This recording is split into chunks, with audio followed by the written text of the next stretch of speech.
आप लोगों के सामने दो चर वाले रैखिक समीकरण युग्म दिया है। इसमें 10 क्लास के बच्चों का बहुत कंफ्यूजन रहता है, तो वहीं हम कंफ्यूजन दूर करने वाले हैं। देखिए, अगर a1x b1y प्लस c1 वर्ग क्या है 0 है, a2x b2y प्लस c2 वर्ग क्या है 0 है, तो इस सिचुएशन में अगर a1 बटा a2 not equal to b1 बटा b2 हो, क्या हो a1 बटा a2 not equal to b1 बटा b2 हो, तो इसमें जो हल होता है क्या होता है, इसका हल अद्वितीय हल होता है।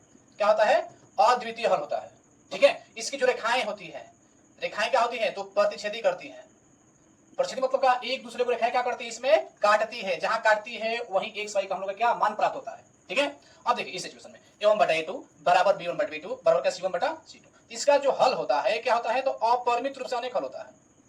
इसका हल क्या होता है, अपरिमित रूप से अनेक हल होता है। ठीक है, इसकी जो रेखाएं होती है, रेखाएं होती है क्या, संपाती। संपाती मतलब क्या, एक के ऊपर एक रेखाएं, मतलब कि दोनों एक ही पर रेखाएं, अगर दोनों है तो दो है तो क्या, दोनों एक ही पर रेखाएं, इसका जहां हल खोजेगा वहां हल मिलेगा इसमें। ठीक है, इसलिए इसे क्या होता है, अपरिमित रूप से अनेक हल होता है। ठीक है, अब देखिए अगर a1 बटा a2 बराबर b1 बटा b2 not equal to c1 बटा c2, इस सिचुएशन में जो हल होता है तो हल इसका नहीं होता है।